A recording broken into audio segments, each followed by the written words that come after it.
আসসালামু আলাইকুম রহমতুল্লাহ। সুপ্রিয় শিক্ষার্থীবৃন্দ, মেকানিক্যাল ইঞ্জিনিয়ারিং চ্যানেলের পক্ষ থেকে তোমাদের সকলকে জানাচ্ছি আন্তরিক শুভেচ্ছা। এই ভিডিওটা তৈরি করছি দশম শ্রেণীর শিক্ষার্থীদের জন্য। 2025 সালে দশম শ্রেণীর কৃষি শিক্ষা এই বইটা নিয়ে আজকে আমরা আলোচনা করব। জাতীয় শিক্ষাক্রম ও পাঠ্যপুস্তক বোর্ড কর্তৃক 2013 শিক্ষাবর্ষ থেকেই নবম ও দশম শ্রেণী পাঠ্যপুস্তক গ্রুপে এই বইটা কিন্তু নির্ধারিত হয়ে আসছে, ঠিক আছে?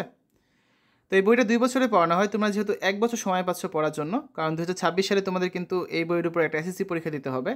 এই কারণে তোমাদের একটা শর্ট সিলেবাস দেওয়া হয়েছে, যেটা ইতিমধ্যে আমাদের চ্যানেলে দেওয়া আছে। তো 2025 শিক্ষাবর্ষের জন্য বইটা কিছুটা পরিমার্জিত করে তোমাদের দেওয়া হচ্ছে, ঠিক আছে? তো যারা এখন স্কুল থেকে বই পাওনি তারা কিন্তু পিডিএফ ডাউনলোড করে পড়তে পারবে। তো কমেন্টে লিঙ্ক দেওয়া থাকবে, সেখান থেকে তোমরা পিডিএফগুলো কীভাবে ডাউনলোড করতে হয় ভিডিওটা দেখে যার যে বিষয়ের পিডিএফ দরকার খুব সহজেই ডাউনলোড করতে পারবে। এখানে সূচিপত্র রয়েছে, মোট 7টি অধ্যায় রয়েছে। যদিও প্রথম অধ্যায় কৃষি প্রযুক্তি, দ্বিতীয় অধ্যায় কৃষি উপকরণ, তৃতীয় অধ্যায় কৃষি ও জলবায়ু, চতুর্থ অধ্যায় কৃষিজ উৎপাদন, পঞ্চম অধ্যায় বনায়ন, ষষ্ঠ অধ্যায় কৃষি সমবায়, আর সপ্তম অধ্যায় রয়েছে পারিবারিক খামার। কিন্তু 7টি অধ্যায় তোমাদের কিন্তু পড়তে হবে না, কারণ তোমাদের শর্ট সিলেবাস দেওয়া হয়েছে। তো যে অধ্যায়গুলো শর্ট সিলেবাসে রয়েছে, প্রথম অধ্যায় কৃষি প্রযুক্তি, এটা আছে।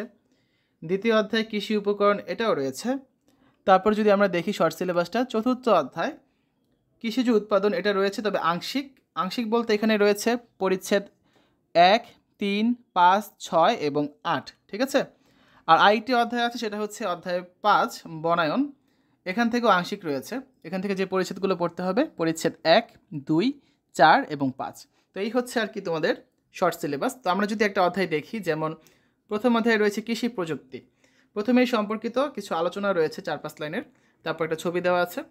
এই অধ্যায় শেষে আমরা কী কী শিখতে পারবো সেই সম্পর্কে বলা হয়েছে। যেমন মাটি ও পরিবেশের বৈশিষ্ট্য অনুযায়ী ফসল নির্বাচন করতে পারবো, জমি প্রস্তুতির প্রয়োজনীয়তা জানতে পারবো, ভূমিক্ষয়ের কারণ ও প্রকারভেদ জানতে পারবো। এছাড়া বীজ সংরক্ষণের পদ্ধতি, গুরুত্ব, সম্পূরক খাদ্য সম্পর্কে আমরা জানতে পারবো, ঠিক আছে? আর অনেক কিছুই রয়েছে।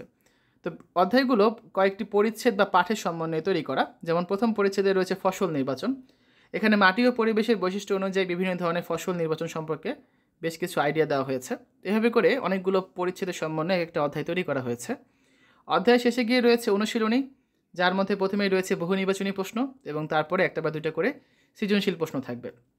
তো এই ভিডিওটা সাধারণত কাদের জন্য? যারা কমার্স এবং আর্টস নিয়ে পড়াশোনা করবে।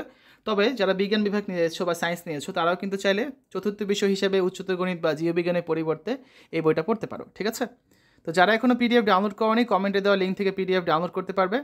শিক্ষার্থীরা, আজকের এই ভিডিওতে আমরা দশম শ্রেণীর 2025 সালের কৃষি শিক্ষা এই বইটা নিয়ে আলোচনা করেছি। আশা করি ভিডিওটা তোমাদের কাছে ভালো লেগেছে।